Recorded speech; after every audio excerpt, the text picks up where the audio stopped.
उद्या भारतीय निवडणुकीचा पर्वातील महत्त्वाचा दिवस असून या रोजी उद्या आपल्या मतदार राजाने दिलेल्या निर्णयाचा उद्या निकाल लागणार आहे। फक्त सोलापूरबाबत बोलत असताना सोलापुरात महाविकास आघाडीचे घटक पक्ष असलेल्या काँग्रेस पक्षाचे प्रणितीताई शिंदे हे 1001% निवडून येतील हे काळ्या दगडावरची भगवी रेघ आहे। कारण मोदींनी हम करे सो कायदा, लोकशाही नाही एकाधिकारशाहीप्रमाणे ती वागणूक झालेली आहे।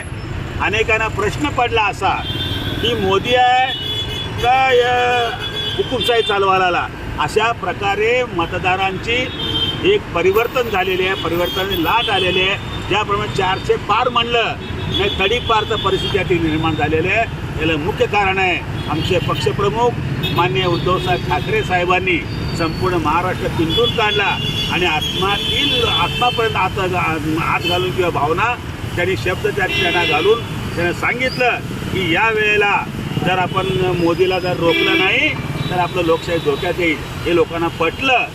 आणि त्याचबरोबर प्रणितीताई शिंदेचं काम असेल किंवा त्यांच्या वडिलांचं इथं कारकीर्द असेल, हे सगळं परिस्थिती पाहता लोकांनी आपल्या महाविकास आघाडीचे प्रणितीताई शिंदे यांना निवडून दिलेलेच आहे। फक्त उद्या जाहीर व्हायचं आहे। जय हिंद, जय महाराष्ट्र। SB न्यूज चॅनलला लाईक करा, शेअर करा, सबस्क्राईब करा।